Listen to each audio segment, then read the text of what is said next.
Okay, it says I'm live. This is just a quick check to make sure everything is really working properly.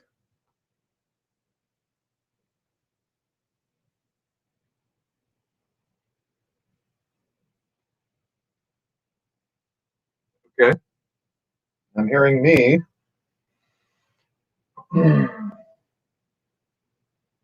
And I know Fix is watching because she's supposed to help me out with this a little bit today.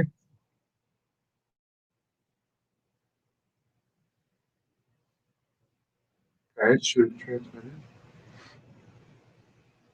Okay, well, Troll is saying that he's reading me loud and clear, so that's great.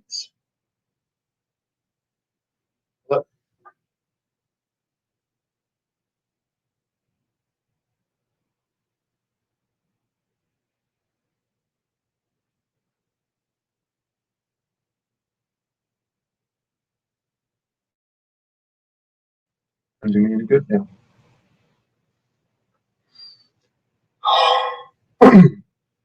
Warning, F-bombs are armed and may be dropped somewhat randomly. For those of you that are here now, like Troll and a couple others will be, welcome. For those of you that are coming later, leave a comment to tell me you were here. Please use a little bit of maturity in your comments and don't delete them. All right. If you got something nasty to say it to me in front of everybody, or don't say it at all. Macro rant. YouTube's app sucks. So Fix will not be joining this the chat after all because she can't. She did say she was getting it though, so let's get into it. All right. I hope he shows up in the chat a little bit later. A couple days ago, I was on another live stream, and there was somebody in this live stream. I'm not going to toss him under a bus because he doesn't belong there. But the subject came up of slavery and the wars that have happened in U.S. history. He made a mistake. He conflated the War of 1812 and the Revolutionary War as one event. And then he basically switched the timeline for this one event that's clearly two and actually three, and the American Civil War. Flag on the play, because y'all know I hate liars, right? Well, he wasn't lying. He just made a mistake. And I know it was a mistake because, let's say a whole minute and a half later, he came back on and he said, oh, wait, sorry, my bad. And he corrected himself. A liar cannot correct himself. He made a mistake. That's okay. I'm going to get that shot up where I can actually see it. A tiny mistake like that can affect a lot of things. Take, for example, a tiny little mistake. I'm going to leave it out there for a minute. What event propelled the United States into World War I? Okay. Promised I was going to leave it out there for a moment, and I will. But I'll throw a few options out there. No trick question here. These are all going to be things that did happen. Was it the bombing of the Maine, the bombing of Pearl Harbor, shelling of Fort Sumter, or the sinking of Lusitania? Okay, it's out there. Give your best guesses, and I'll give the answer in a couple minutes. A lot of people have the wrong answer, right? I know because I had the wrong answer myself until I almost flunked a test in college because I gave the wrong answer, right? And this was just a, bubble test. I can almost guarantee you nobody's going to give the right answer here.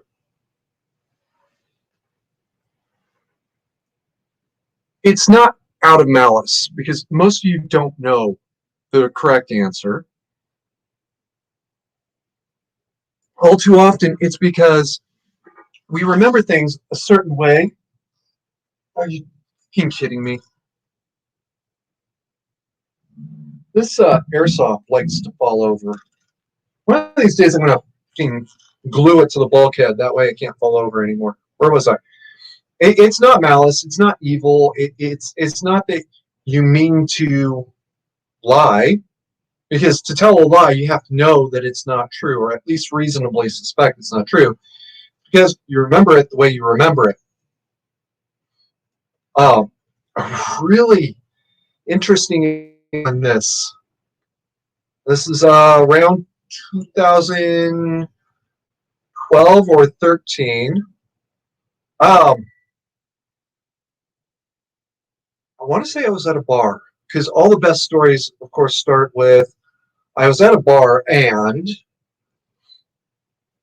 there's this woman that does not like the U.S. being in Iraq, right? She anti-war, or at least anti-Iraq war, and she hates it. She just hates it, right? And then she says, "And wait, didn't we go there because they bombed us on 9/11?"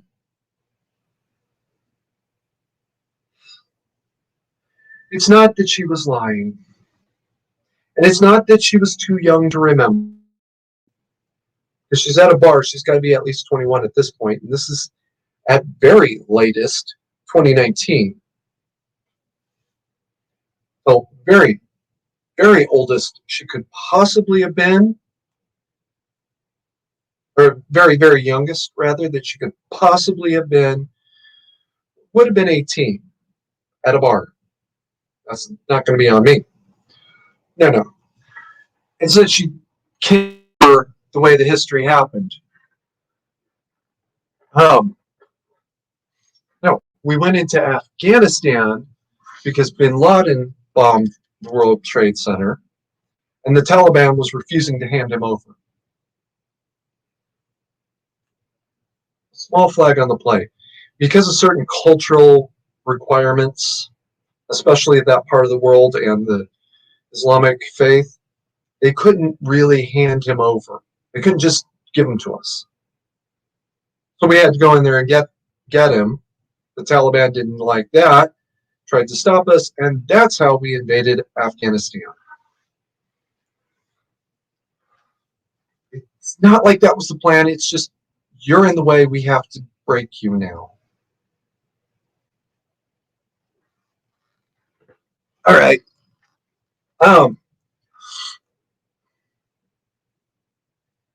But if we forget how history happens, how it actually went down, shit's going to start all over again.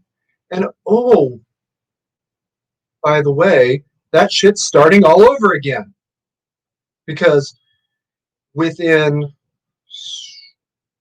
20 years, 21 years, excuse me, 20 years, we already forgot how Afghanistan came to be the way it was when we went in there. Catch up with the chat for a second.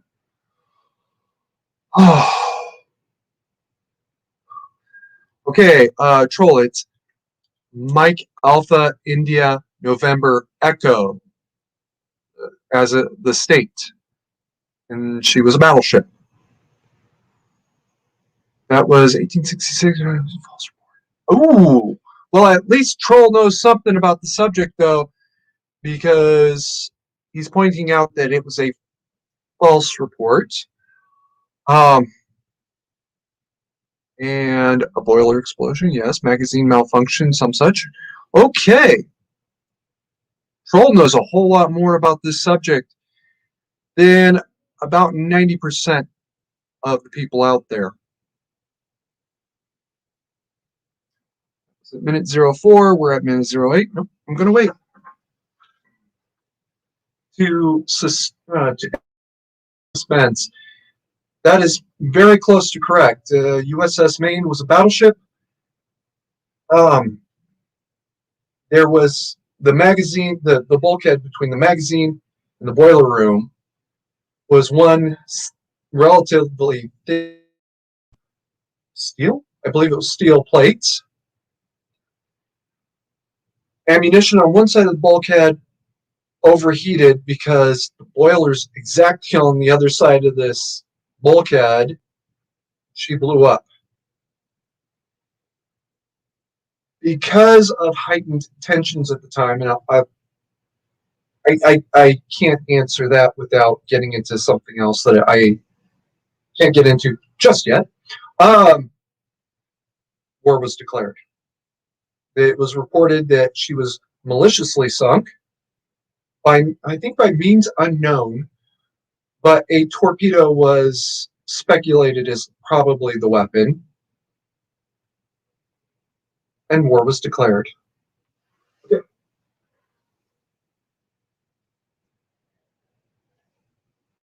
It's technically been 5 minutes, but I'm just going to hold off for a moment anyway. We forget the history now. The sinking of the Maine and the circumstances surrounding it was a whole lot of previous frustration and anger that had a flash.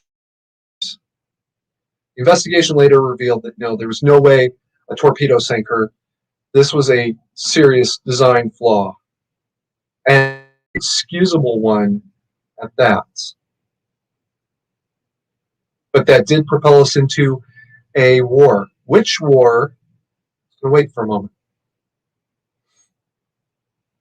But that's also how we get into a lot of things, because people forget how things actually happened.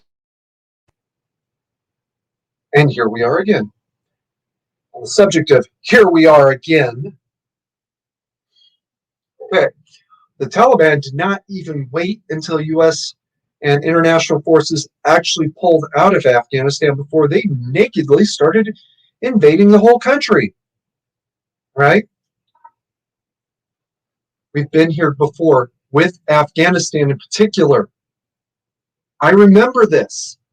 I remember hearing the Clinton White House talking about how Afghanistan's leaders have asked for disengagement and asked us to leave, and how we have to because they don't want to talk to us anymore. Oh, well, I guess we'll take our ball and go home. You have your ball, so have fun.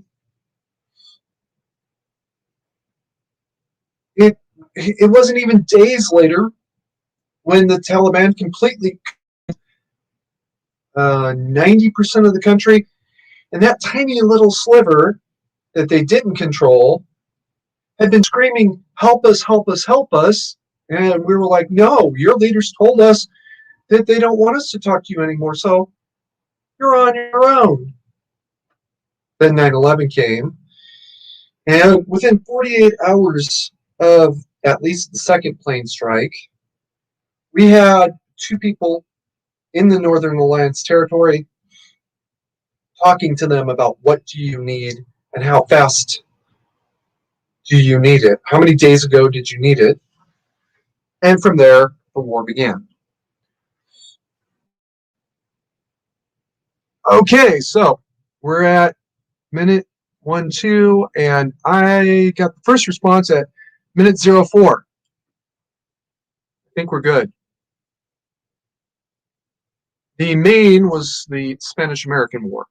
So, no, that is not the right answer. The bombing of Fort Sumter actually is not exactly the start of the American Civil War, but it was the first open shots of hostility. Those shots actually started the day before with a criminal act that nobody knows anything about anymore because everybody wanted to forget it. What was the other options I presented? You know, I forgot what the third one was, but I remember the fourth one was the sinking of Lusitania, which 90% of you learned in school was the start of the, oh, I'm sorry, bombing of Pearl Harbor. No, that was World War II. And the sinking of the Lusitania, which 90% of you think is the start of World War I, and it's not. That is not even the start of World War I. Or at least that's not how the U.S. entered World War I.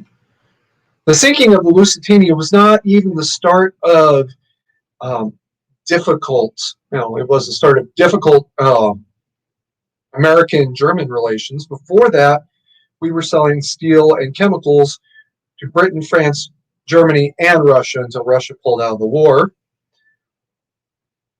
The sinking of the Lusitania was a terrible diplomatic failure on Germany's part because we had told them, do not sink ships with Americans. We will not appreciate that. Germany said, we understand, thank you very much, and go sink it, and told their Navy to go sink any British vessels they see. Worse still, you think the Lusitania was a passenger vessel. I believe there was 12 Americans on board during the cruise. That is because you are not being told the whole truth about that. That's subject for a different day. Short version, the Germans were lied to, the British public was lied to, and possibly certain members of parliament were lied to. But okay, she was a legitimate military target. Entirely legitimate military target. It gets worse. After the Lusitania sinking, the U.S. only demanded reparations for the Americans killed, and Germany paid. They didn't even fight it. Yep, we sank that ship. Here's like 500,000 German marks, or a million, or whatever it was, which we agreed. Okay, yeah, great. Go on about your business. It also led Germany to suspend unrestricted blockade in the region. That lasted about a year, I think, until the British took advantage of the opportunity and started the bullshit that led to the sinking of the Lusitania to begin with. You know what? We played this game. Americans will have to stay on American flag vessels. We're going back to unrestricted blockade region. You don't want to get shot at, fly an American flag. That's it. We're done. Thank you very much. That is also not how the U.S. entered World War I, although they did sink some British vessels with Americans on it.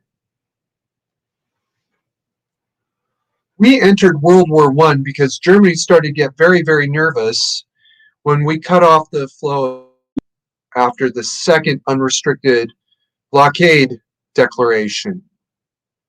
We told Germany, if you start sinking British vessels with Americans in that region, we're going to cut you off. Germany said, we understand, thank you very much, and sank a couple of British vessels with Americans on board again. And the U.S. cut off the flow of aid to Germany. That was not enough to get the U.S. into the war, though. All we did, we cut them off. Okay, we were selling you steel, we were selling you chemicals. We're not going to let you buy those anymore. Not from us. Yeah, that's not enough. What entered the U.S. into World War I was because Germany started to get nervous about America actually entering the war. They turned to Mexico, specifically I believe the title was Foreign Minister Zimmerman, turned to Mexico and said, hey, if you'll declare war on the United States, we'll give you aid in reclaiming the territories of, I believe it was Texas, uh, oh, Arizona, New Mexico, California, and the one I can't remember if it was Montana and parts of Colorado. I believe Colorado were part of that list. Oh, now Germany is trying to get Mexico to declare war on the United States. That's an act of war itself. So I guess we are now at war with Germany. All right. Now, if you say the sinking of the Lusitania was the start of America's entry into World War I in the future, you could be forgiven for making a very serious mistake, especially one where your entire life you've been told something very, very different. I would hope that if you're watching this in the future in life, you'll say, oh, we entered World War I because Germany tried to get Mexico to start a war with us, especially having just come off of another war with Mexico, 2 years, I believe it was. As a matter of fact, there were American troops still in Mexico when the Zimmerman cable was intercepted. General Pershing, if I recall correctly, his headquarters was right there in Mexico City, and they basically had to send him a telegram saying, get back to Washington right now, we're going to war with Germany, and bring all your troops with you. Right now, because people have forgotten how history happened, the Taliban is taking territory literally left and right. People are rushing to be the first ones to surrender in Afghanistan to the Taliban because the U.S. pulled out, or is pulling out, rather. This has happened every single time in the past.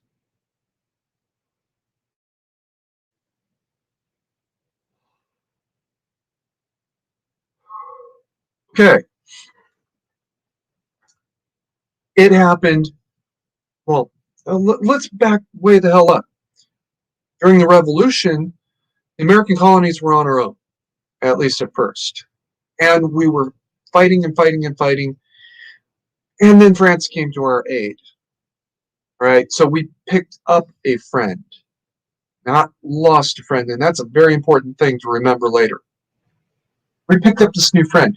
Now, France's aid to the United States was very much not really in our interest so much as France's interest. But okay. Then during the Civil War,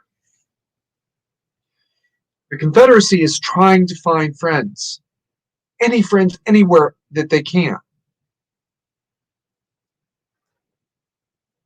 After 2 years of hemming and hawing, Britain officially declares their neutrality in the war. France never actually does take a stand, one way or the other.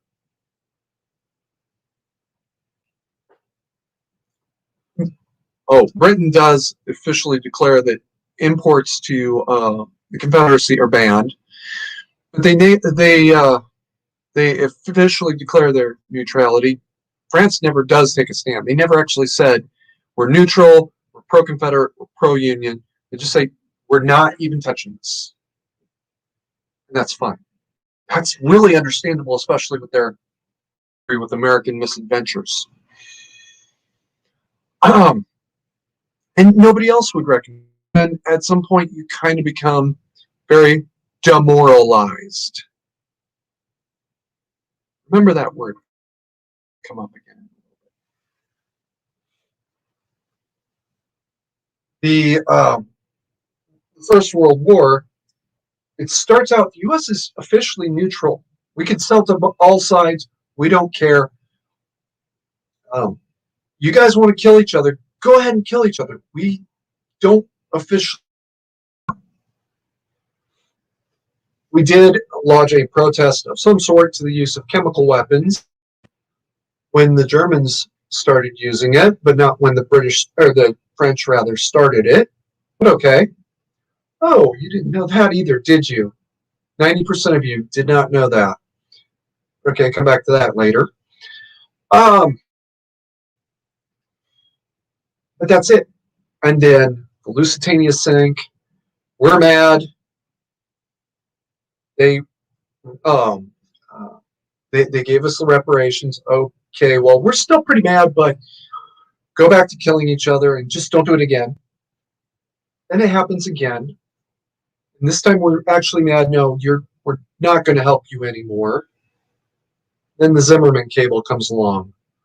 Now we're in the fight.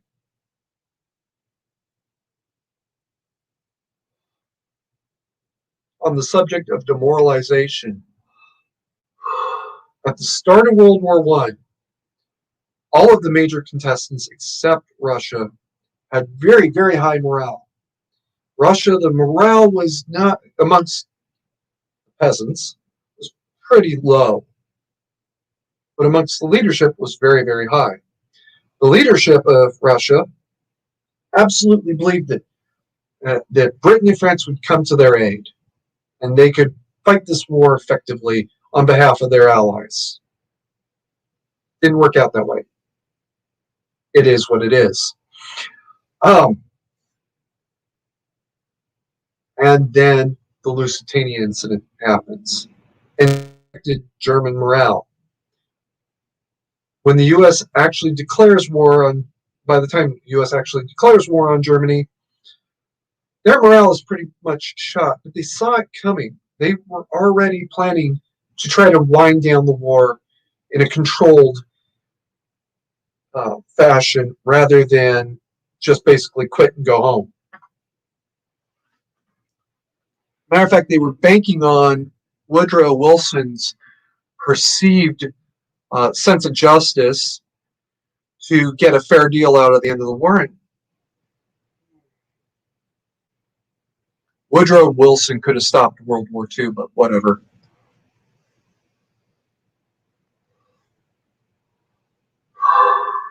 Now let's talk about morale. We're going to skip through World War II because that situation doesn't really come up, and go straight to we're going to skip over Korea because that situation didn't come up. It just didn't work out quite as well as anybody had planned. Go straight to Vietnam. All right. Imagine for a second you are broke down on the side of the highway. Just a common breakdown. You blew a tire, whatever. You call up your buddy and say, hey, I need a jack, I need a this, I need a that. I need some help. Your buddy literally pulls up behind you on the highway, starts to get out of the car, looks around, gets back into his car and takes off. What's that going to do to your morale? That's going to destroy your morale. Dude, you're going to abandon me on the side of the highway? What? What the hell's wrong with you? That is exactly what we did to the South Vietnamese. We promised we would help them. And then we decided, no, we're not going to help you anymore.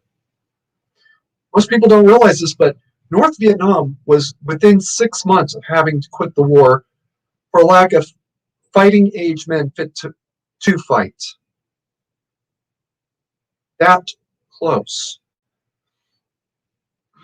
Almost an entire generation of fighting age men were either dead or permanently crippled by the time the U.S. pulls out of South Vietnam.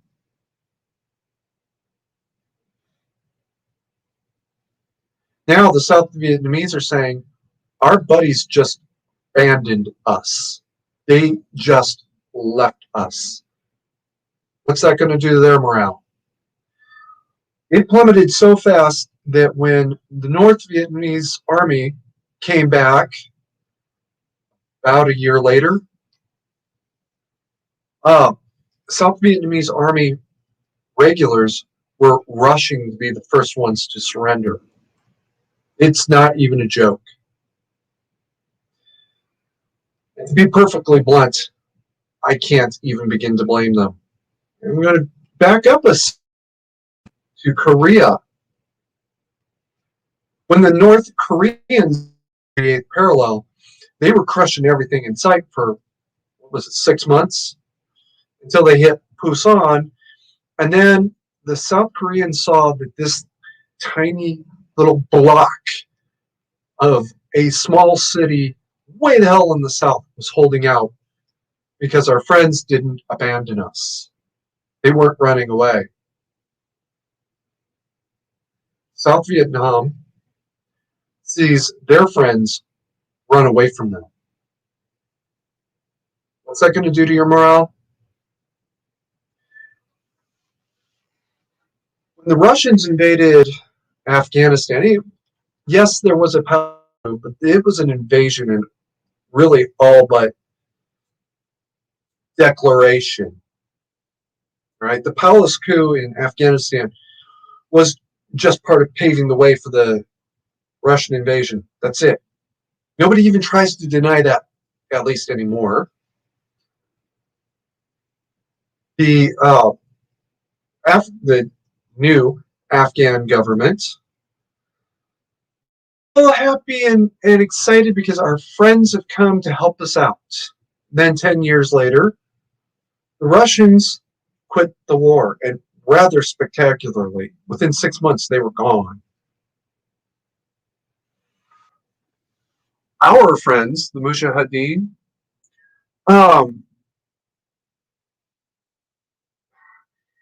they're excited. One of their factions is gaining power. That faction, called the Taliban, which I believe means the base, says to the U.S., yeah, we'd like you to leave now.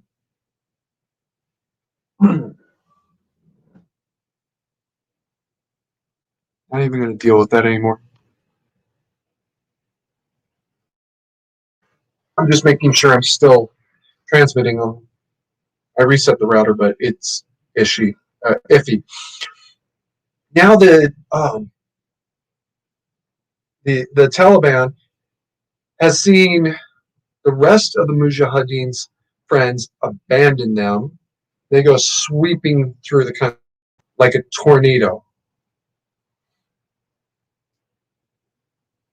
Flash forward now to 2001.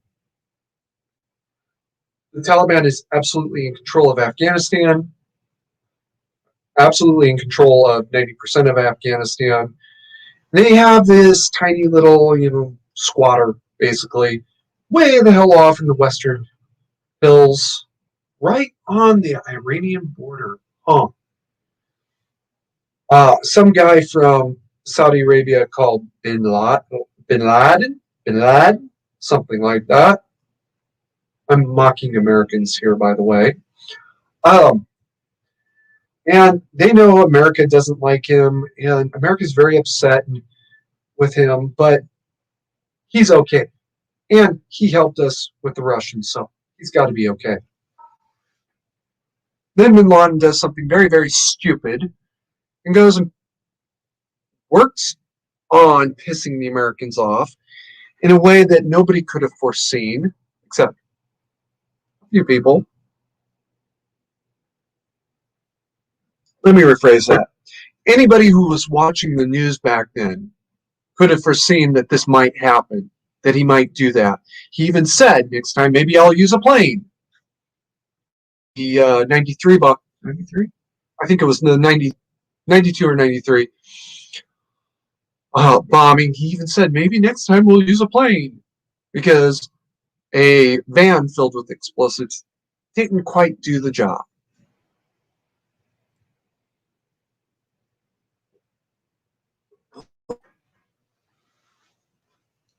We go into Afghanistan to get bin Laden.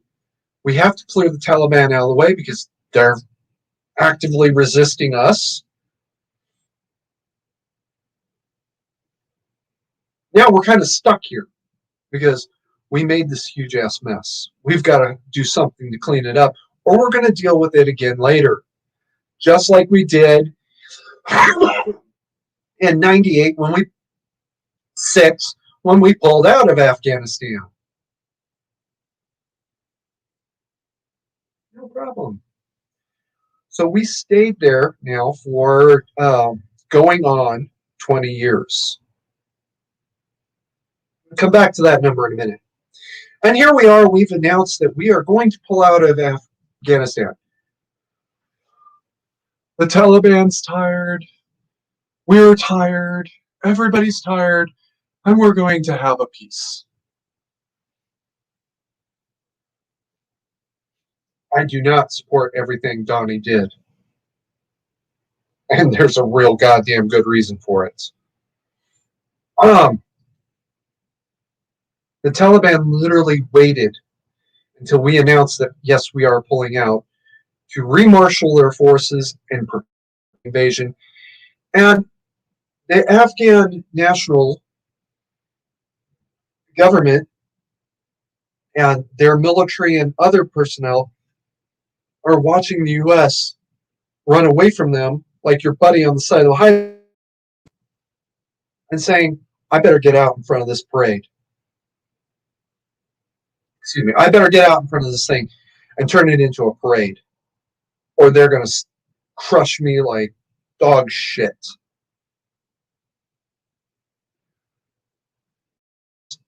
We forgot how history happened. Unlike the scenario with my friend from the other live stream, this is not a fault of a faulty memory issue. All right, you cannot tell me that you are old enough to understand war and not remember how it happened, and not remember how the U.S. ran out on Afghanistan the last time. You cannot even be a junior in high school and not know how the U.S. ran out on South Vietnam. That still required learning for history. Nobody ran out on Germany in World War II because they didn't have any other kind of ally. They didn't have the ally to run out on them. Nobody ran out on South Korea because the U.S. and Australian and UK, I know, I can't remember the other major faction or major country that was there supporting South Koreans, didn't run out on them. It got ugly, it got nasty, but we didn't run out on them.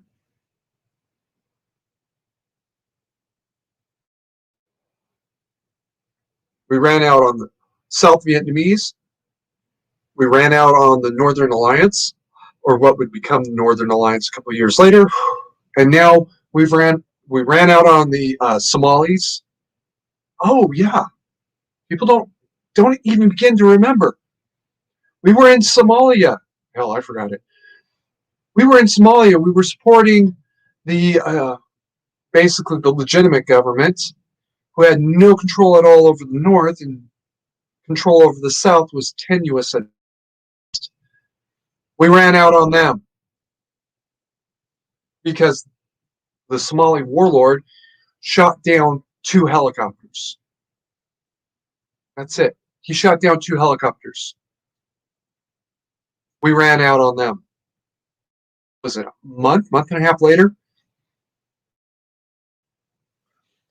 We ran out on the Iraqi government in 2014. Look how that ended up. ISIS was literally within 2 weeks of taking Baghdad, and Iraq would now be an ISIS nation. When the Iraqi army finally managed to hold a line in, it was not Mosul, it was, I'm sorry, I do forget the name of the city where they finally held the line, and then managed to force ISIS out over the course of 2 years. 6 months ISIS had that much control, and they managed to hold it for 2 years after that. Thank you, Troll. I understand. I appreciate that you dried your hands long enough to do that, I guess.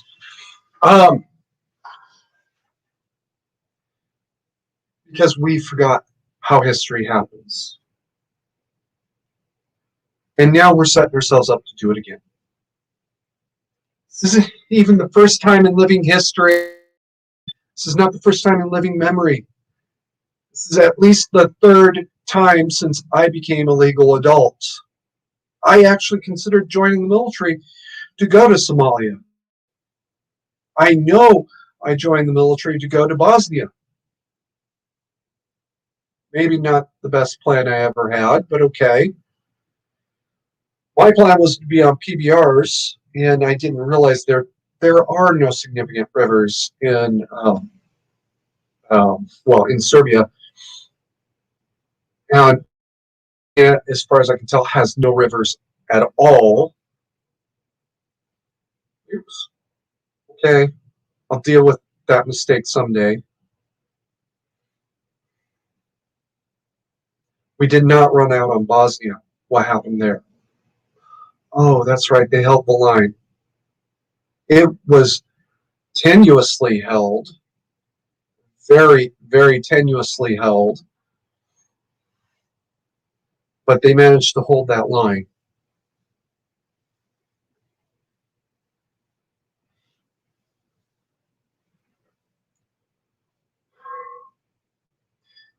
My friend made a mistake. He conflated a few events that happened before any living person, anyone currently alive, was born, and for the most part, before their grandparents were born. There's no excuse for not knowing what's going on now that happened since you were born. And in my case, since I became a legal adult, I'm only 45, people. And I just turned 45 not so long ago.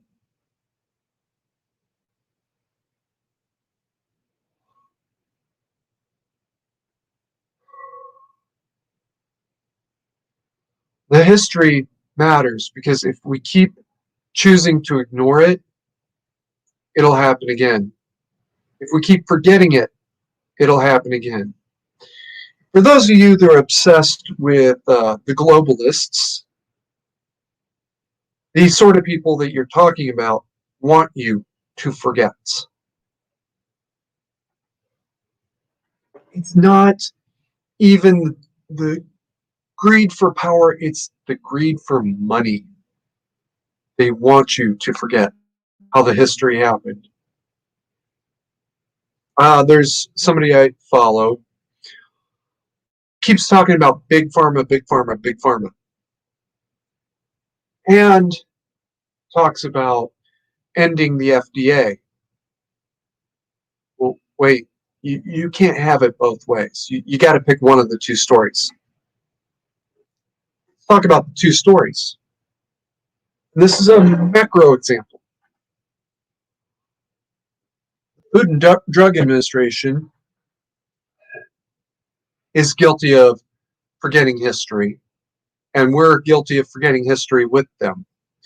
FDA thinks it's their job to regulate literally everything into oblivion. Okay. No, that's not your job.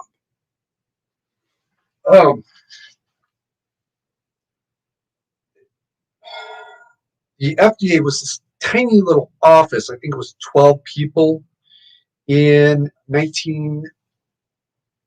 I believe it was 1910. And their job was actually to go after snake oil salesmen. They weren't a regulatory agency. They were an investigative agency. Their job was to go out, find these snake oil salesmen, find out who's telling the truth and who's not, who's selling mineral water, flavored mineral water as medicine, and then bring them before the courts for fraud. Then not tiny, massive incident occurred. Not going to throw the company under the bus, but a particular, at the time, very powerful farm chemical company uh, that branched off into pharmacy came out with this new wonder drug. Sulfa was a well-known substance, and it was still in use as late as Vietnam. Actually, it was still available as late as the 1980s, although my understanding was out of use in favor of almost anything else. As a powder, was very commonly used to treat wounds because it's a really powerful, very, very powerful antiseptic, right? So a minor scratch that would have ended up killing a soldier in the Civil War, now 2 days later, it's kind of healed, and you're not even remembering, oh, how did that happen? I don't remember that. Oh, right, Doc spread something. But how did I get that injury? Gee, I forgot, right? And that same injury was going to kill a man during the Civil War. That's how powerful it really was. But there was a problem. It's a tiny little problem. Sulfa cannot be taken internally because it's a powder. You can't swallow it. Nobody can swallow it. This one company comes up with a way of dissolving sulfa into some sort of syrup. Into some sort of syrup. Quote, this preferred by children and Southerners. Remember that particular detail. It was preferred by children and Southerners. Not exactly sure why that's a big deal, but it is. Okay. He figures out how to do that, and they start selling it as a wonder drug for coughs and colds and everything that ails you. That's not fair. They were offering it as this new wonder drug. And then within a couple months, people started dying. Not just a few, not just one or two. We're talking 20, 30 people within a month. The FDA says, we want every single bottle of sulfa. We want your sales receipts. And they're going after this as required by their charter as a potential fraud case. They want to know, why are people dying so fast?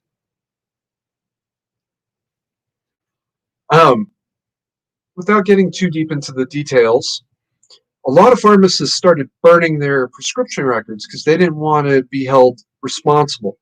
And it's better to be convicted of destroying evidence than it is being convicted of second-degree murder. Hi, Bill. Okay. Better to be convicted of destroying evidence than it is second-degree murder, and that's what they were afraid of.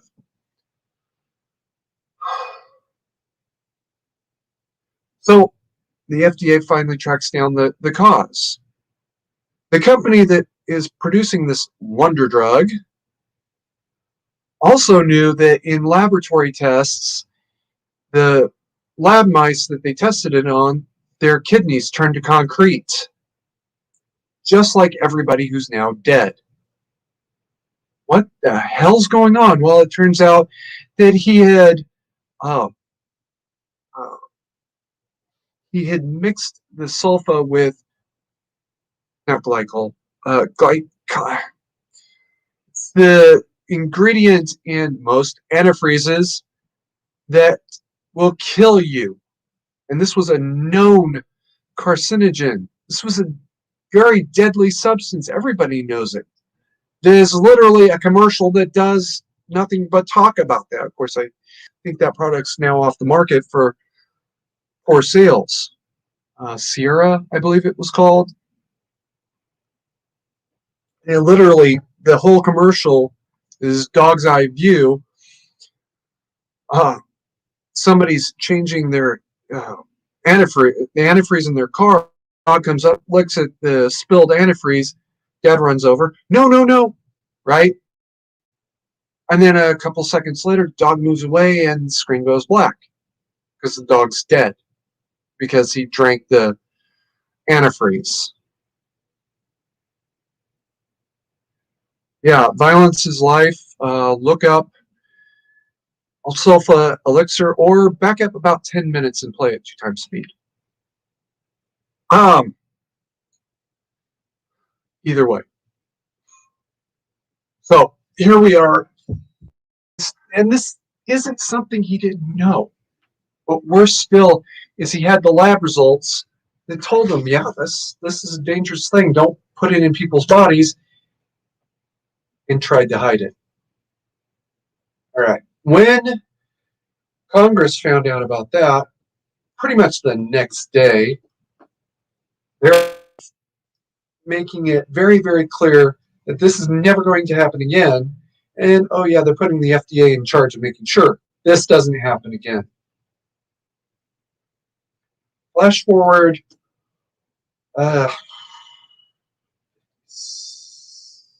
let's say 50 years. You know what? Let's say 70 years. 60 rather. Now the FDA is saying you can't do anything unless we say so first. No, that's not your job. Worse still, their job was never to say you can't try anything new. Their job was to say whether this would work, whether it was safe. We're literally still coming off of, because certain people are dragging it out, a crisis involving the FDA telling people they couldn't even try something, right? I cannot use the word on YouTube, but there's a certain type of light that would have affected a very recent legitimate crisis. It was made worse by certain people manipulating the crisis, and that's not some sort of shitpost conspiracy theory. That's criminal record. How a certain East Coast governor is not in prison right now is really kind of a strange question to me personally, but okay, we'll come back to that later. Where was? Oh, yes. The FDA is saying, well, you can't use this new miracle machine. Now, not wonder drug, miracle machine, because we didn't say you could do that yet, even though it's already being used in at least 3 other countries I could name. I'm just going to throw Israel under this bus because it'll piss off Susan and fuck you, bitch.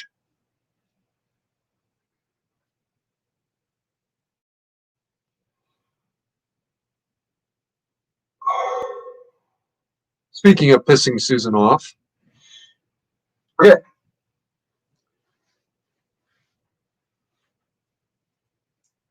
This miracle machine,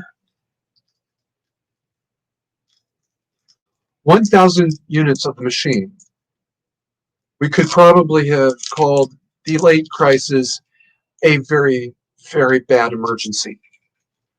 On the order of an earthquake, or even the crisis down in Miami, as opposed to a national we're all going to die emergency on the order of whatever the hell that stupid movie is about the zombie, the alien vampire that comes to Earth.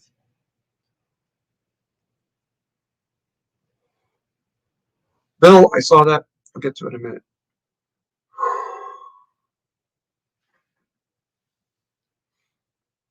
The FDA literally forgot their own history. They forgot that their job is not to regulate everything to a standstill. Their job is to weigh the costs, the benefits, and the dangers, especially when you're going to die without anything. So might as well try something and choose to die trying rather than try dying. They took the option to die trying away from these people. And that's what's making me mad. I'm literally furious about this. For the last year, I have been solely blaming one person, Davey Alba. Oops, I just got myself in a lot of trouble. I've been blaming Davey Alba to exclusion for this product not being available to people who were desperately ill and about to die because she told YouTube that they needed to ban it. Well, she did, and that's not a issue of debate. The issue of debate is the recent court filings that revealed that Twitter, bare minimum, signed basically a consent decree with the federal government saying, we will shut people down for you, and only if you don't shut us down in the process.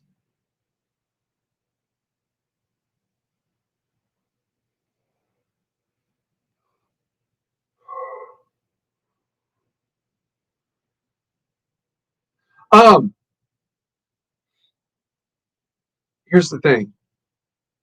YouTube doesn't so much as fart. They might belch. They don't so much as fart without talking to Facebook and Twitter does not so much as fart without talking to YouTube and Facebook first. The same for the other two. If this consent decree, and that's not what it was labeled, but basically that's what it was signed by Twitter, then you know damn well there's some sort of consent decree with Facebook and YouTube as well. It's out there. It's out there, but it's hidden. I don't know where it is. Sooner or later, it will turn up the same way.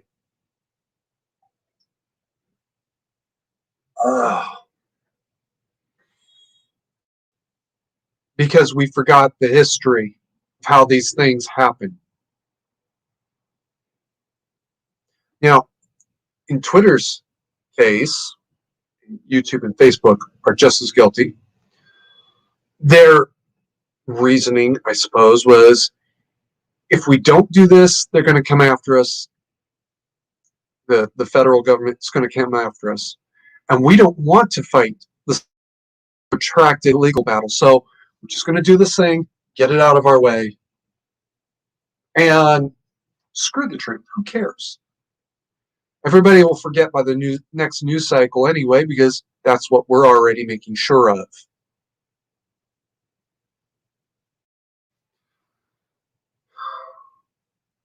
Because, as Violence is Life put it, they all have tyranny in them.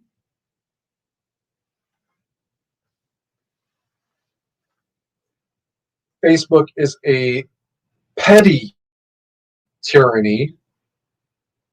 It's a petty dictatorship. They all have dictator in them. Tyranny, come back to that in a moment. Kind of, yeah. They all have petty dictator in them. Hell, I have some petty dictator in me. You think I can't use that moderator button to kick people out of here if they piss me off?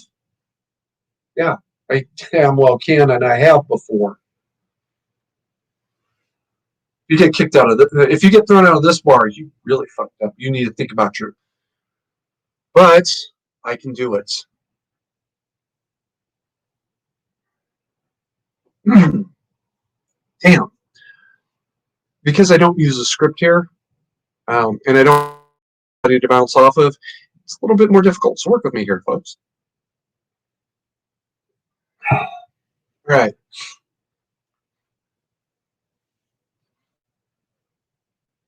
Violence is Life said, Children of Men movie prophetic. The thing is, I've never seen the movie Children of Men, and until I think the day before yesterday, I didn't even know what it was about. I know I've heard the name, I think, my entire life. I just it sounded like a chick flick, and especially as maybe 8-year old, you're not interested in a chick flick. Um, what I understand about the movie is there's some sort of great crisis that prevents women from having children, and maybe that it's a state-sanctioned crisis of some sort. Um, the state then takes over the process of making babies in some way, or it was last night, um, in some way, shape, or form, and we're all screwed for the difference. Right. The resolution to such tube is to learn network engineering. That is a very interesting observation there, Bill, and you're not wrong. If you have $7,500 a day, you could maybe do that. That's not an arbitrary number, by the way. I'm sure it's a great movie, and I remember now. I heard it just last night. Um, Having heard it, the clue on Jeopardy, their version of a synopsis, I'm gonna make some time and watch it if I can. And Troll is telling us vaccine renders them barren. Oh, does it? Can I come back to that later? Actually, I can't touch that one on YouTube. You know that. You'll know, understand why I can't touch that. I can't read that out loud.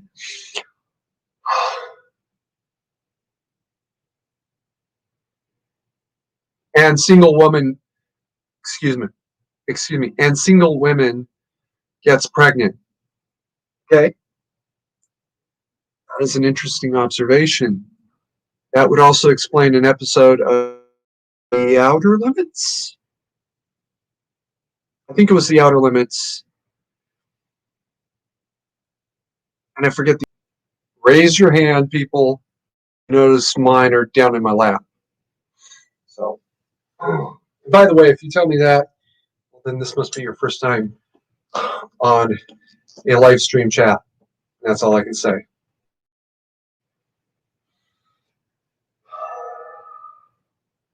We forget the history over and over again because certain people are working very hard to make sure we can't remember those histories.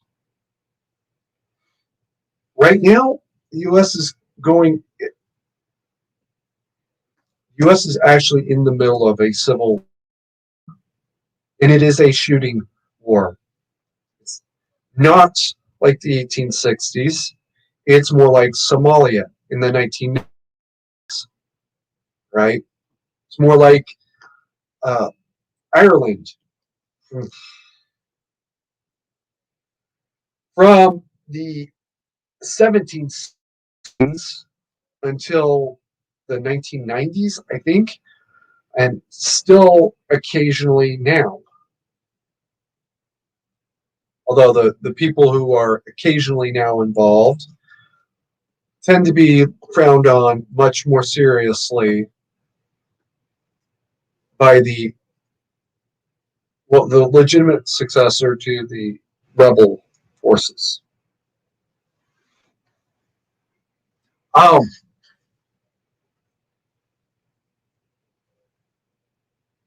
I'm not going to name the name here, but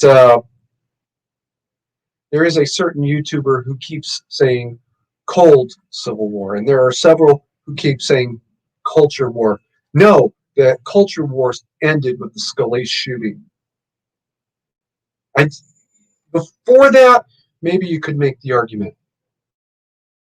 With that moment, it ended. It was no longer cultural or cold. It was an open shooting war. And anybody that says it's a culture war after Tennessee,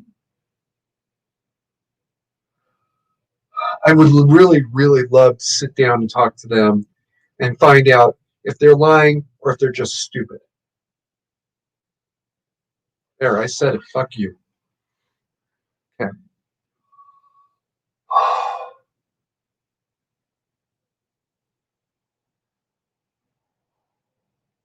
Yeah, hot tub in the summer is dangerous anywhere. Troll.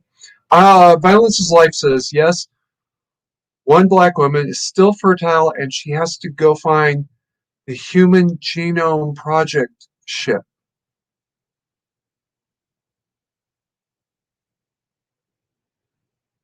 Okay. You know what? You've convinced me. I will watch Children of Men. I know it was a Jeopardy question just last night. And you know what? I'll make a review of it, but I'll try to keep it short. You'd be amazed the things you learn on Jeopardy, right? Like how all of the major male villains from the 1960s Batman were veterans. All of them. There's no way the guy that played the Joker could have been a veteran. About that, yeah. Boy, was I embarrassed to learn how wrong I was after 10 years in the Guard. I didn't even remember that question either until about a week ago. Where am I for time? Okay.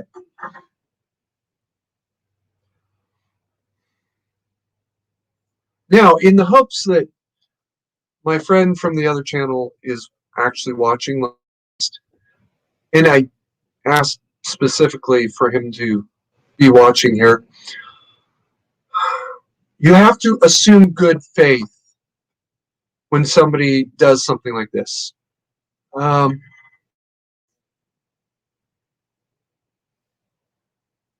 Okay, I'm just going to make up a totally fictitious example.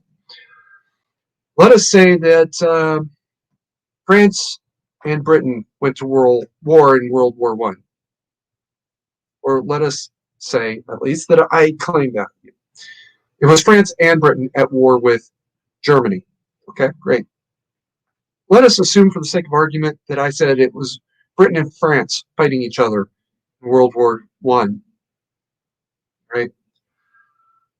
Until proved otherwise, I have to assume good faith. With my friend from the other stream, I assumed good faith. I assumed for some reason he just forgot or he was confused or whatever. And by the way, he's a moderator in that stream. So, of course, he's busy trying to deal with the trolls and the troublemakers, especially with this particular channel because it's a black conservative YouTube channel that YouTube is really trying to get rid of. I mean, they're trying to the point where they did kill one of his channels.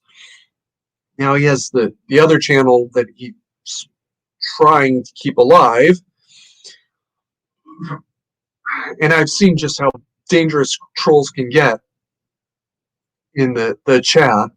I was there the day they shut down Seattle YouTuber stream because a troll went in there and started talking about what he would do to her if he could get his hands on her. You notice I'm saying he and her. Yeah, that's the sort of thing he was thinking of. What was he really doing? He's trying to get her live stream shut down by making threats against her so that YouTube would shut her live stream down. Fuck you, YouTube. You want to shut down a stream because a thing said in the chat? Okay, fine. Fuck you too. I can 100% guarantee you, just with the people that are in the chat right now, that we could shut down a Young Turks live stream using the exact same kind of language that little pissant used in Exile's live stream. And now what? They get a pass because they're the Young Turks? Or does she get punished because she's not a leftist?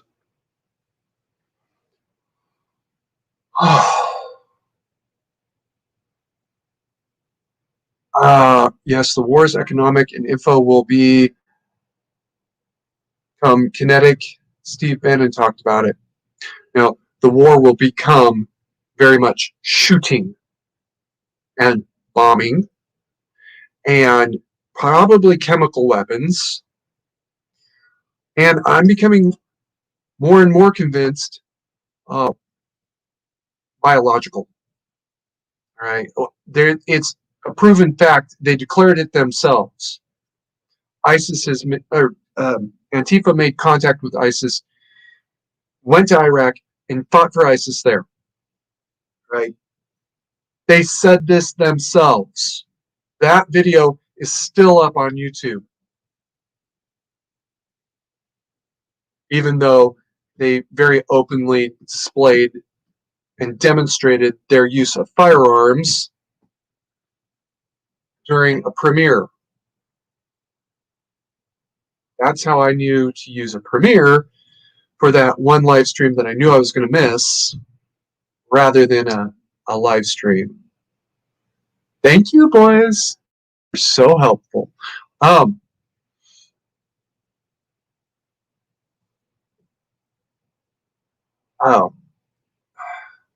Iran was ISIS's real backer.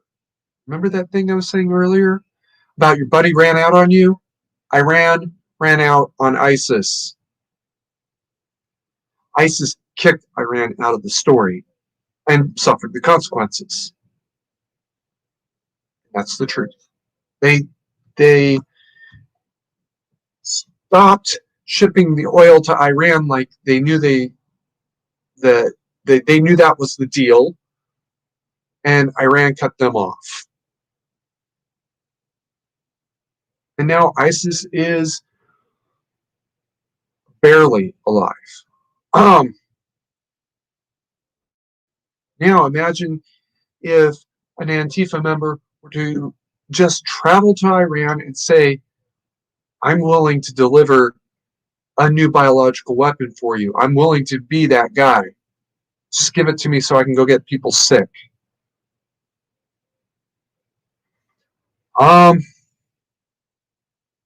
Violence is life. No, not 100 years more. The assumption that I make a mistake and say that Britain and France were at war in World War One. However, Britain were at war for the 100-year war, and they were at war for 1,000 years, and then suddenly teamed up, became really good friends, and then all of a sudden Germany's at war.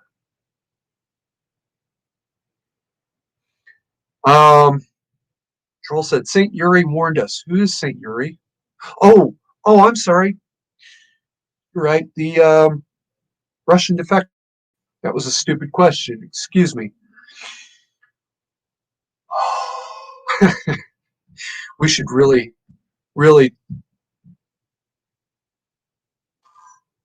Bill, I know you're on Discord. In this Saturday, let's meet on Discord and talk about that.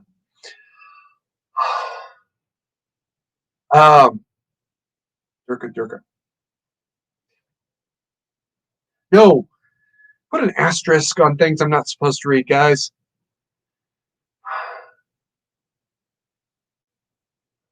This war it's beyond even tribal. Tribal would be um, Antifa and BLM always getting along. Yes, they're two separate clans, but they're part of the same tribe. Even intra-tribal war has gotten to be pretty ugly at this point. All right, let's not even pretend like I didn't say things that I said in the past. Whether they know it or not, I don't care. And worse still, they can deny it all they want. I don't believe them. ISIS is Iran's mercenaries in the United States. Excuse me. Antifa is Iran's mercenaries in the United States. That's it. They are very, very happy allies at that. Flag on the play. BLM is Iran's auxiliaries because they are Antifa's auxiliaries. Do the leaders of BLM really know where the money's coming from? Maybe, maybe not. I suspect they have a pretty good idea. I know they suspect something, and they're being willfully ignorant, which is absolutely the completely and totally dishonest. But do they actually know? I don't know. I don't care either.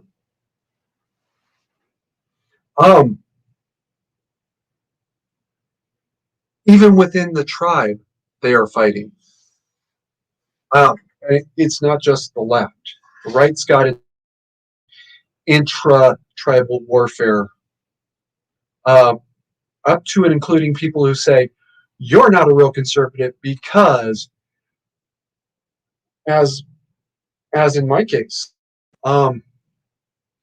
if you don't know the name Lady MAGA, well, you're missing something awesome. I support Lady MAGA. As a matter of fact, I've given Lady MAGA money because Ryan something. Can't remember. I can only remember his real name. His character is Lady MAGA, and Lady MAGA is a drag queen who supported Trump. Absolutely, totally, and completely. And a little bit mindlessly. Okay. Well, you're wrong, but that's okay. Never support anybody mindlessly. Don't even agree with me mindlessly. You think I'm wrong, call me out. I might fight with you, but I'm not going to get mad.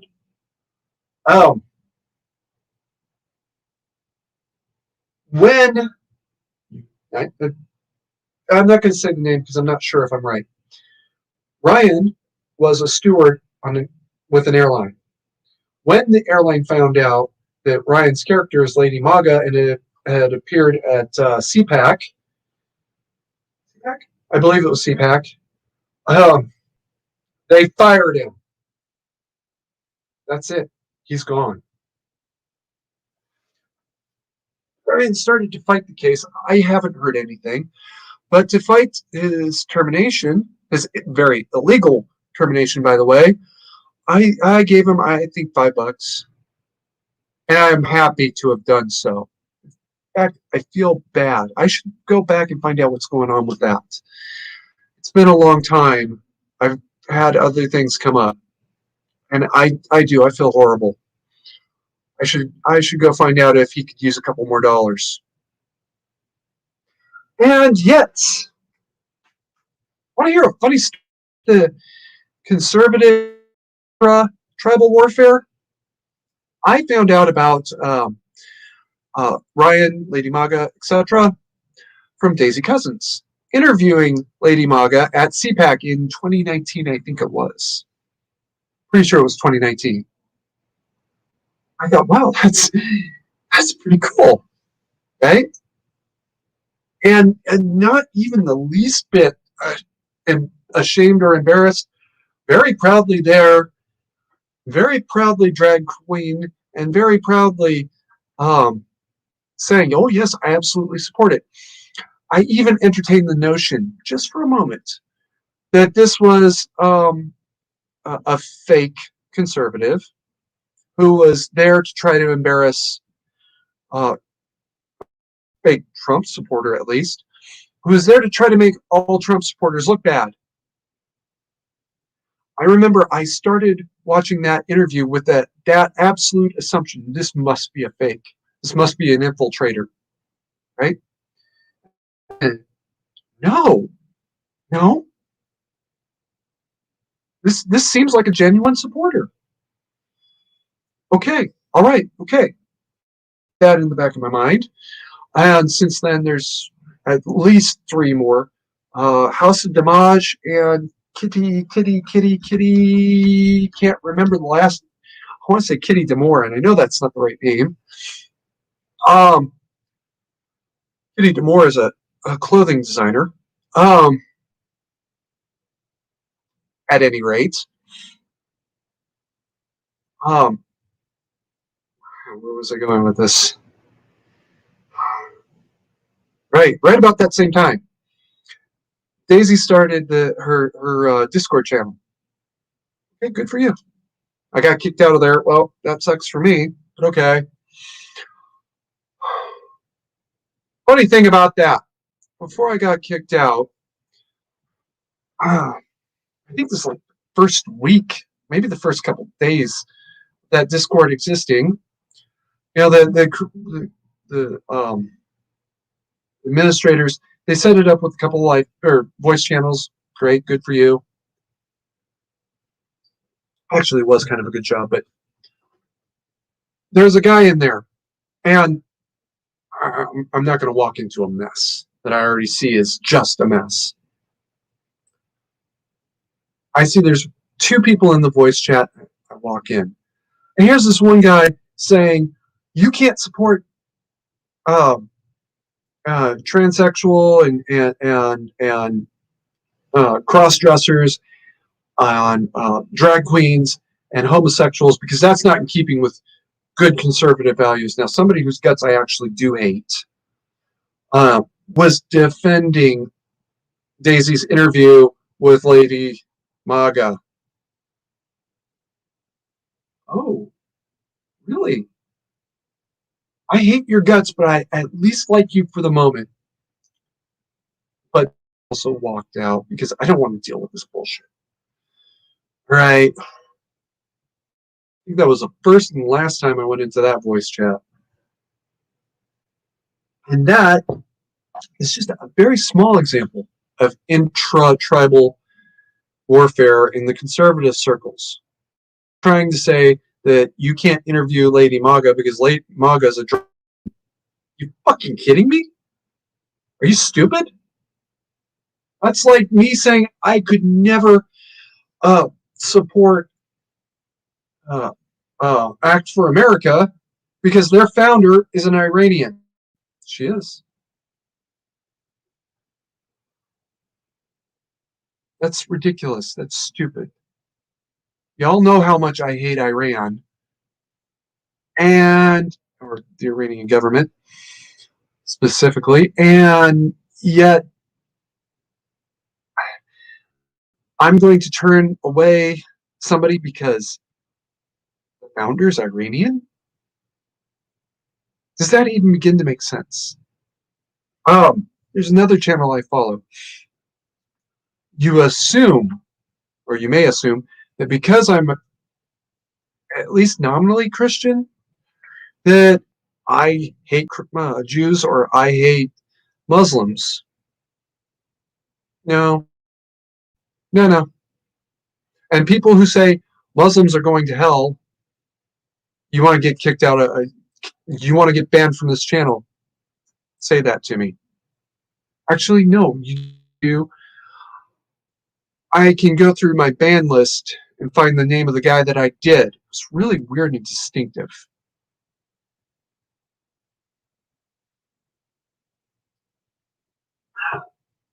There's literally only one person who has ever been banned on the first comment without so much as a reply. It was that guy.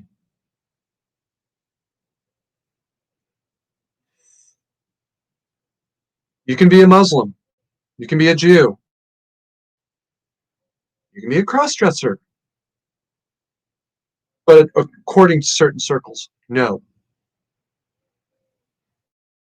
You can't be woke enough for the left, and left is a whole lot worse for this. If there is an anti-Trump rally and you claim to be BLM or Antifa and you don't show because you are sick as a dog, they are going to hold it against you. You better show hospital paperwork that proves you were in the hospital during the rally, or they're going to hold it against you. Right. Violence of Life says they take the side of Antifa against us. That's because the money stream is all the same. It starts in Tehran, it moves to Soros, and from Soros, it moves to everyone else. The DNC, YouTube, Twitter, Facebook, you twat face. I can't even begin to tell you everyone. It does go to Antifa, and it does go to BLM. I think to BLM, it might be a little bit more of a separation, but to Antifa, it's not even a secret. It's the open. They know it, and they don't care.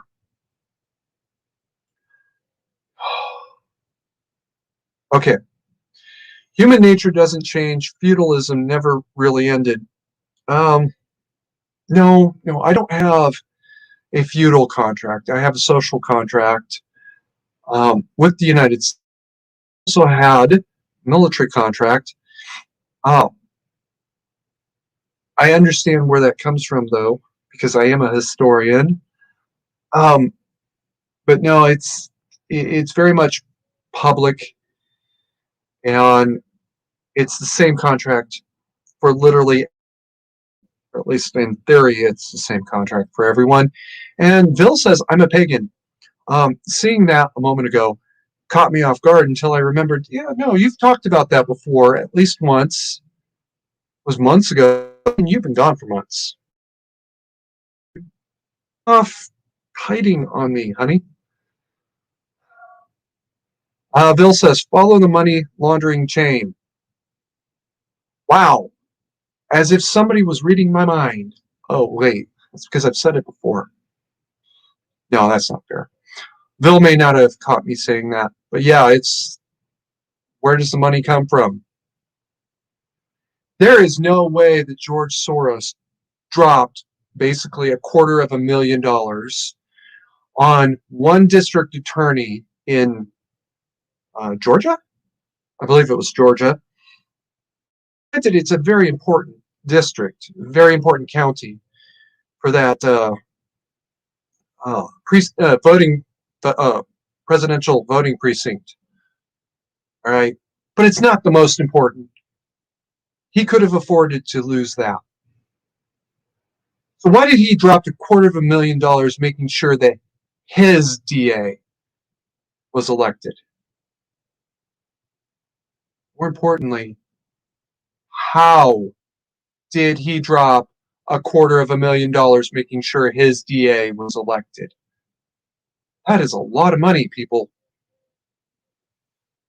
Where would he be getting enough money to be able to drop $250,000 making sure his DA was elected in what is by far and beyond not the most important battle?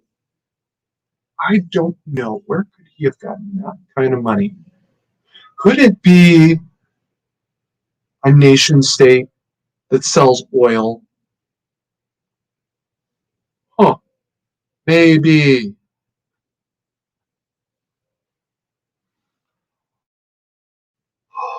Ah, congratulations, boy or girl.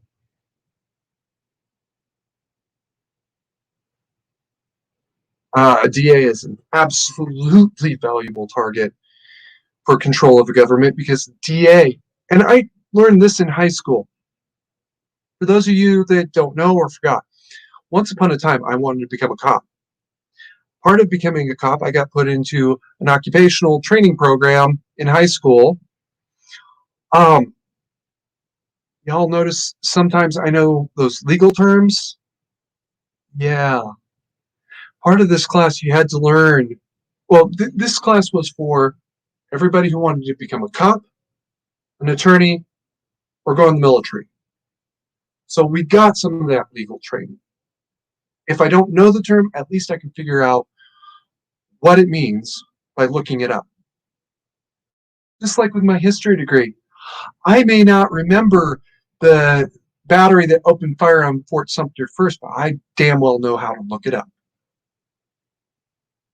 Um, Violence is life.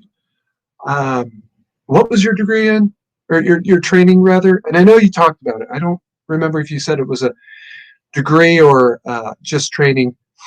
Um, but Bill has some specific training where she'll know exactly where to look something up. Papa Carey was a hospital corpsman in the Navy. All right. He will know where to look up medical information. Um,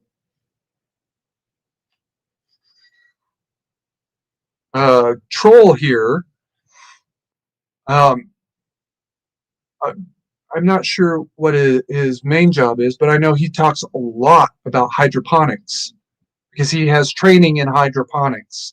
I wouldn't even know where to begin to look into hydroponics, except it has something to do with all the plants have to be in water. That literally, that's all I know. Wouldn't even know where to start. Right.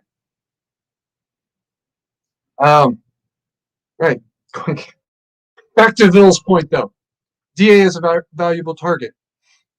One of the things I learned in that occupational training is just who is afraid of who in the courtroom. The judge is not afraid of the DA. All right. The judge is respectful of the DA. The DA is not afraid of the judge. Worst case scenario, the judge rules against me, so what? I lose my case. Hold on to that thought. Defense attorneys are afraid of DAs. The defense attorney cannot stop a DA from filing a charge. They can only try and fight the charge as best they can. For a defense attorney to actually do something about a DA who files a charge that is excessive or inappropriate takes basically a 2-year battle. They are not going to fight a 2-year battle, especially a public defender, is not going to fight a 2-year battle over a drug charge. The only person anybody in that courtroom is actually afraid of is the DA. The DA controls that courtroom. The judge is in, it's the judge's courtroom, but it's the DA that decides what walks in and what does not. Therefore, it is the DA who controls who walks in and who does not, at least as a defendant.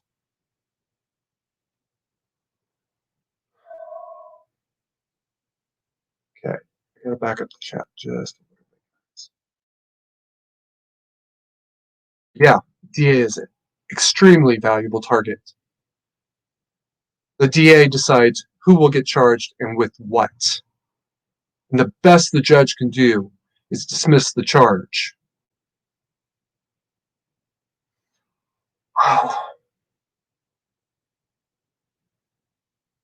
All right, Troll asks, what's going on in New York's election? To be perfectly blunt, I'm not entirely sure, and I'm not sure if the people who are involved entirely understand what the hell happened there. What we do know is A, they switched to a new voting scheme based on rank.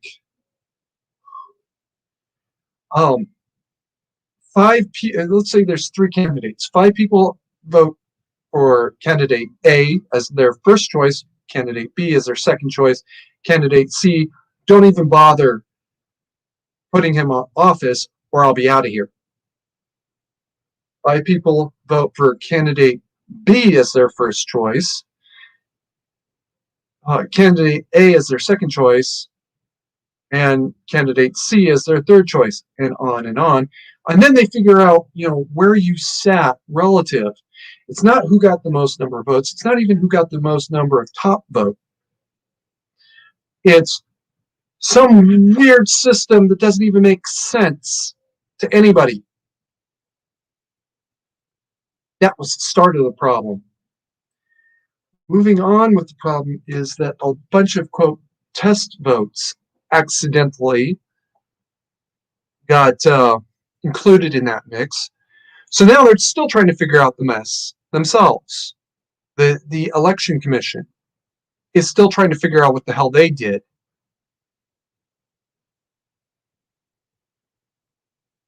So, Troll, to be perfectly blunt, I'm not even sure. Yeah, Troll says DA can criminalize anyone. The same defense attorney that said, I'm afraid of the district attorney, also said, you can prosecute a ham sandwich. That is literally his words. That's the first time I heard it. Turns out it's a very old expression. You can prosecute a ham sandwich for what? Congratulations on your baby girl.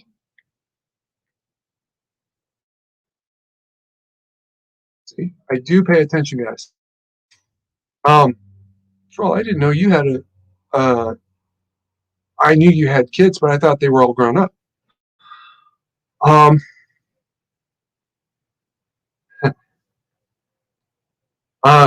yeah, okay, I'm sorry. Troll points out that you have to put stuff into distilled water for hydroponics. Forgot about that part.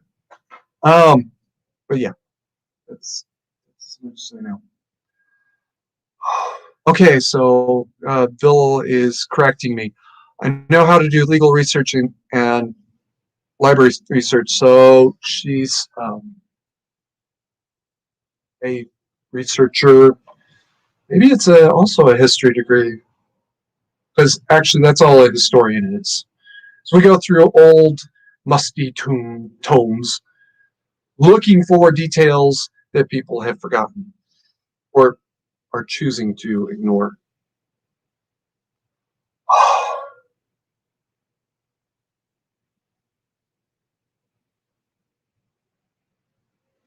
Um, Violence is Life says, so given a feudal view, the DA is like the king's executioner. No, actually, um, all armies start as the king's personal enforcers. That's what the army is. Up until the American Revolution, at which point, theoretically, the army is no longer the king or the president's personal enforcers. Um, the, um, the king's executioner, yes, um, the king's execution is not the district attorney, not the crown prosecutor, not the prosecutor.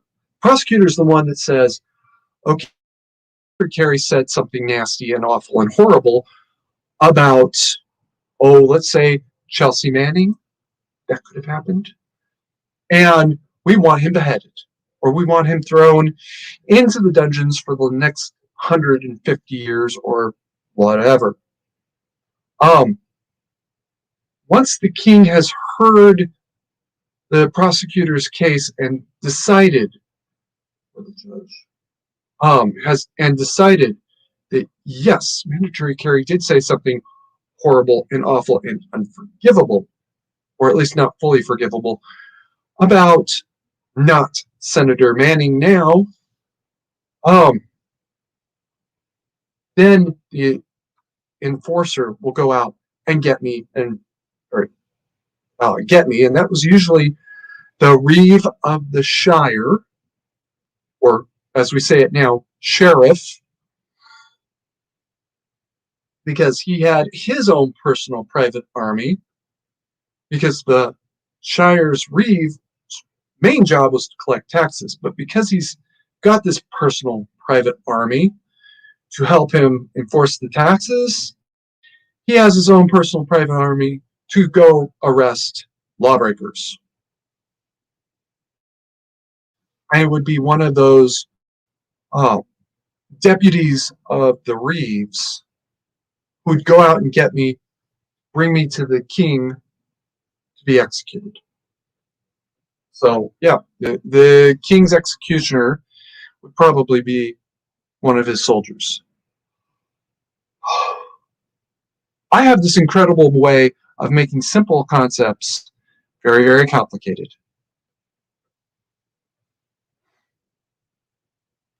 Um, Troll's making a pitch for Ozark Yeoman. Um, as a matter of fact, he said something about that a couple months ago, and I'd be honest, I forgot to look it up. So, Troll, email me. Um,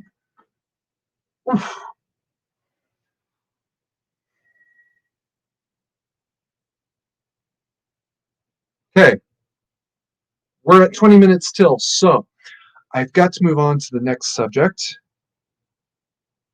which is stop screen, share screen,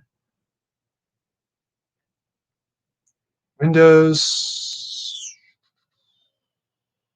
Ah, what happened to it? What happened to it? It must have disappeared when I closed it. Okay, the reading for this week is a partial. We're still on Title 6 because it's a long title. Other provisions, Section 11. Supplemental provisions. The state may establish reasonable standards, generally relative to the standards of the other states, in the establishment of concealed carry permits. No other acts or ordinances may be passed. Mandatory concealed carry requirements are hereby expressly forbidden. No regulations relative to the location, security, or any other conditions of any lawful firearms or other weapons retailers may be passed. Sales, property, and other taxes may in no way aid any other industry. Municipalities and counties may, at their discretion, waive property taxes in whole or in part for such retailers. States may, at their discretion, waive sales tax in whole or in part. No state nor city or county nor federal government may impose any tax nor any other dues on any firearm nor related materials as of other products at the same price per unit, and munitions are hereby expressly forbidden to be taxed in any way, shape, or form. In event of a challenge to a state's concealed carry permit requirements, the courts are to assume the state to be more likely in error unless overwhelming evidence to the contrary can be presented, and in either case, fees and other requirements may not exceed the ability of persons in any social status, tax bracket, or other category to reasonably achieve in the course of a standard year. And that, ladies and gentlemen, is how mandatory carry says fuck you to California. All right, let me get that chat back in here.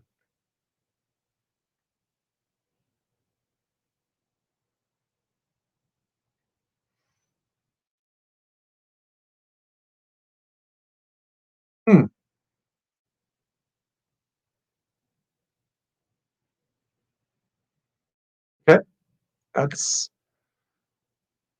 is a new trick. I will have to reload it. Sorry, guys. Pop out chat.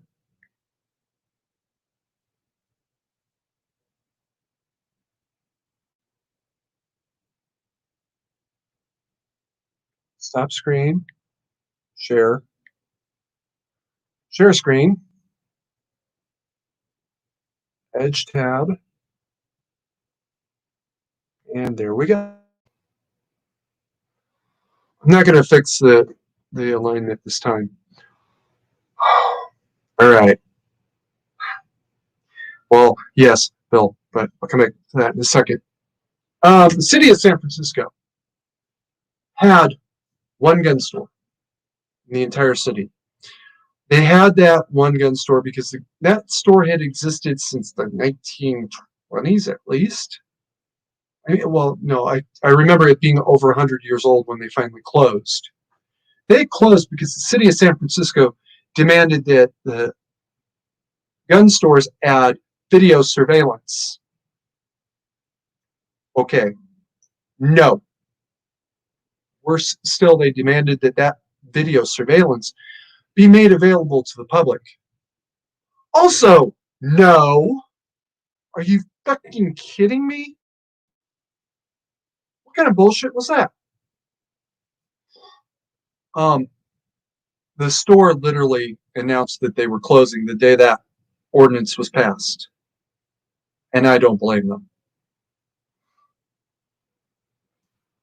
This is a specific fuck you to the city of San Francisco. You abused your special little ability to make your own little rules. So no, you lost everything. You lost all privileges. All right. And these weren't rights, these were privileges. You had the privilege to make your own special rules. You abused it. Fuck you. You're done. Every city in the United States is now being held responsible for Francisco's bad choice, but it gets worse. California in general, and this is the reason I can't really go back to California, used to have open carry perfectly legal. Concealed carry, you had to have a permit. And you had to have a permit, any permit. Well, then they decided that they were going to ban open carry, and they were going to ban, they were going to ban open carry, and you had to have a California concealed carry permit to carry in California. Nope. Worse still is they have, there's another state right now, I want to say it's California as well, that is getting ready to require liability insurance for a concealed carry permit. No.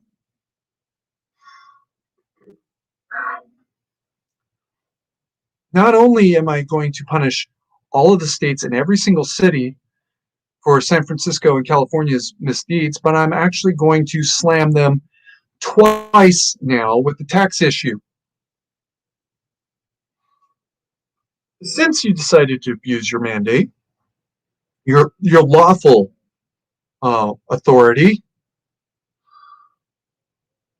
first of all, and really if it were up to me alone, this would have been a mandate within it.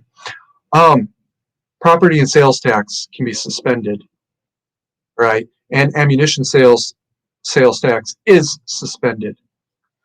It was pointed out to me that every single little liquor store will start selling guns so that they can say, oh, no, you can't tax us.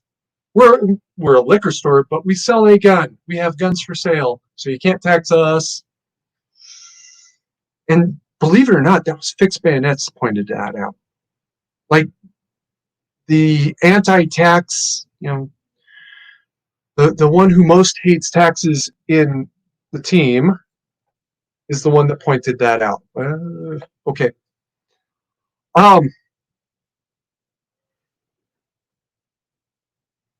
May suspend was what I changed it to.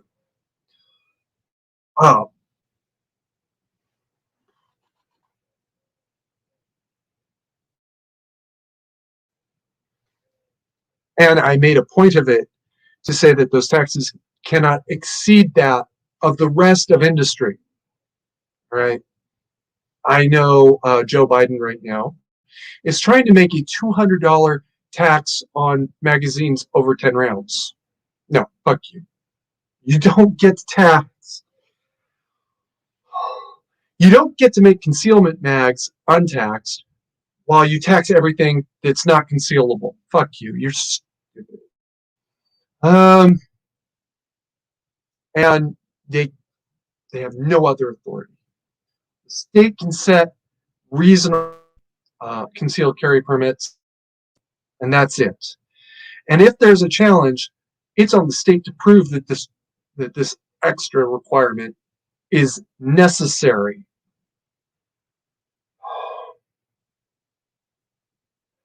Okay, and in either case, fees and other requirements may not exceed the ability of persons in any social status, tax bracket, or other category to reasonably achieve in the course of a standard year.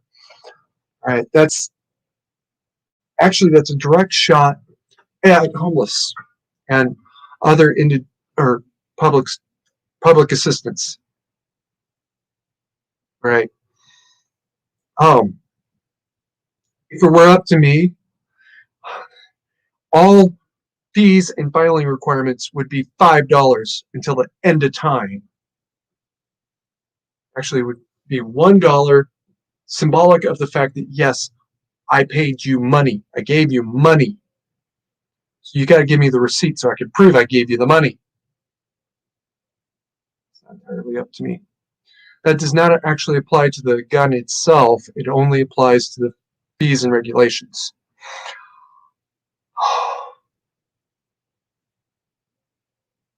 Got to catch up on chat.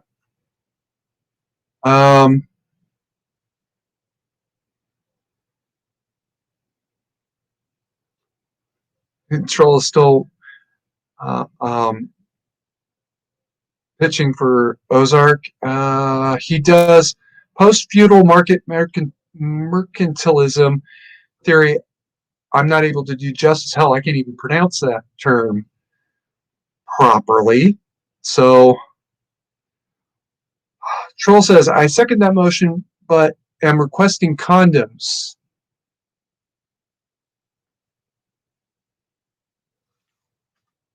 What?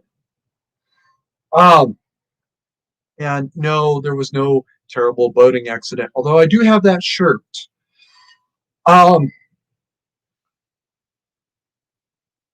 My guns actually were stolen. Right out of the attic by my ex-wife's aunt, and they're at the bottom of Polk County landfill now. I can even, in my mind, I can see which trash collection center it went to. The problem is I don't know when, so I could tell you, but it wouldn't do any good. You'd have to X-ray the whole place, and then how many guns were dumped in a dumpster or a trash can that month? I can tell you it was a lot more than 2. One was actually recovered, not one of mine. So I'm advantaged, sort of, by a spiteful ex-wife and her spiteful aunt. Okay, guys. I have to get to California in about 2 hours to meet with Papa Carey, so I'm going to wrap this up here.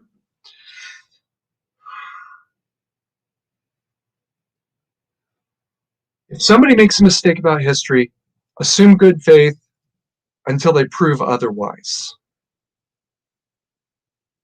And then you can hammer them for malicious historical revisionism, which is a form of lying.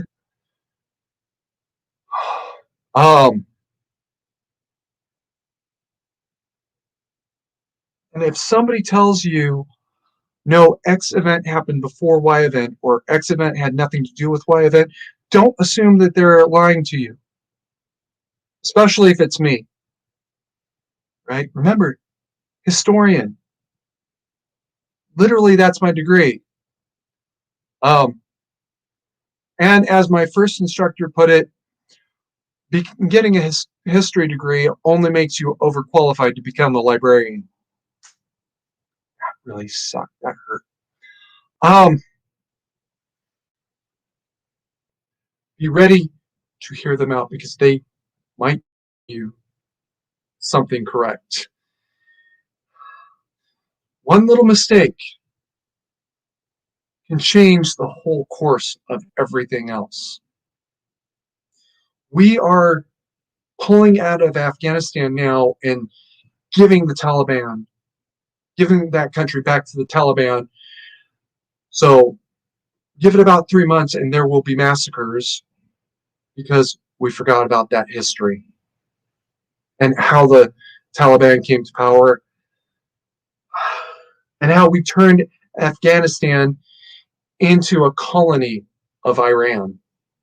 It was basically Iranian colony, or at least the western part of the country, was basically an Iranian for about 20 years until bin Laden made a big, big mistake. In the meantime, keep calm, mandatory carry on.